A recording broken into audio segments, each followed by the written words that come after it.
நடிகர் விஜய் ஆரம்பிச்சிருக்கிற கட்சியில் பழம்பாடு யாரு கூட கூட்டணி இல்லைன்னு சொல்கிறாங்க.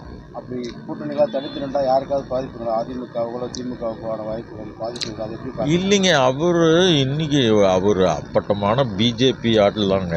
அது இப்படியெல்லாம் ட்விஸ்ட் இப்போ பண்ணுவாங்க. இறுதி நெருங்க அவங்க எல்லாம் ஒன்று சேரக்கூடிய வாய்ப்புகள் இருக்குங்க. அவர் இன்னும் அதிமுகவை எதிரி கட்சியாக அறிவிக்கலைங்க. தனக்கு எதிரான கட்சியாக திமுகவையும் பிஜேபியும் தான் அறிவிச்சிருக்காரு நேற்று வரைக்கும். இன்றைக்கி வரைக்கும் அதிமுகவே எதிரி கட்சியாவோ எதுவுமே அறிவிக்கலை. ஆக அவங்க எப்படி வேணால் நிலைப்பாட்டு மாறலாங்க. அவர் இன்னும் பனையூரை விட்டே வெளியே வரலைங்க. அதெல்லாம் இனி எப்போ என்ன பண்ண போகிறாருன்னு நமக்கு தெரியல. ஆக இவர் எம்ஜிஆர் மாதிரி நினச்சிட்ருக்காரு. எம்ஜிஆர் திமுகவிலேயே பொருளாளராக இருந்தவர், கட்சியை வழி நடத்தினவர்.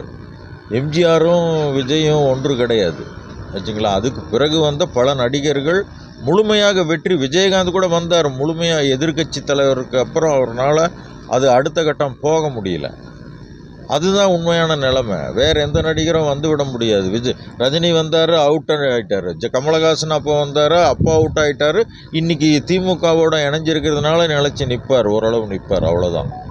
வேறு யார் எந்த நடிகரும் தமிழ்நாட்டில் எதுவும் செய்ய முடியாது. அதற்கு அடிப்படையான சில ஐடியாலஜிகள் தேவைப்படுது.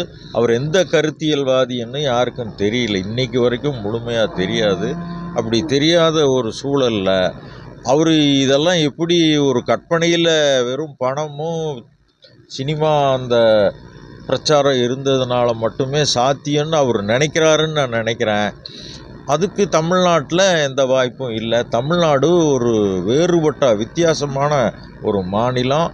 இந்த மாநிலத்தில் அவ்வளவு எளிதாக வெற்றி பெற்று மேலே வந்துவிட முடியாது. வேறு வழி இல்லாமல் அவர் சுற்றுப்பயணம்னு சொல்கிறார் இன்றைக்கி எடப்பாடி பழனிசாமி அவர்கள். அவங்க என்ன திட்டம், என்ன இன்னும் இது வரைக்கும் கூட்டணியாவது நாங்கள் இன்ன கூட்டணியில் இருக்கிறோன்னு அவங்களால சொல்ல முடிஞ்சுதா? கூட்டணியே அவங்களால இன்னும் முழுமைப்படுத்த முடியவில்லை. அவங்க முதல்வர்கள் கூட்டங்கள்லாம் நடத்தி முடிச்சிட்டாங்களா? ஒன்றுமே பண்ணலைங்க. இவங்க ஓடுற ஸ்பீடுக்கு அவங்களால வர முடியல. அதனால் இவர் இப்போ பயணம் தொடங்கிட்டார்.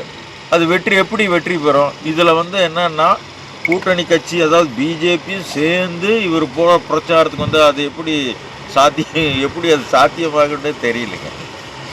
அது ஒரு ஏதோ திமுக ஒன்றை செய்கிறது, முறையாக அவர்கள் செய்து கொண்டிருக்கிறார்கள். அதுக்கு எதிராக நாம் எதுவும் செய்யாமல் இருந்தால் மக்கள் தவறாக நினைத்து விடுவார்கள் என்று இவர் ஒரு பிரச்சாரம் தொடங்கியிருக்காரு. எந்த தாக்கமும் மக்கள் மத்தியிலே ஏற்பட போவதில்லை. அதுதான். தேங்க்யூ. நவமணி, ஜீவா, கலையரசன், கவியரசன், ஜனா, சங்கர் மற்றும் சின்னதுரை ஆகிய நிர்வாகிகளையும் இந்த நேரத்தில் வருக வரைக்க வைக்கிறோம். இறுதியாக பூசாரி முருகேசன், அண்ணாமலை, சி செங்கோட்டையன், பா ரமேஷ், தனசேகரன், பா கோபால், பா விக்னேஷ், சி தினேஷ்,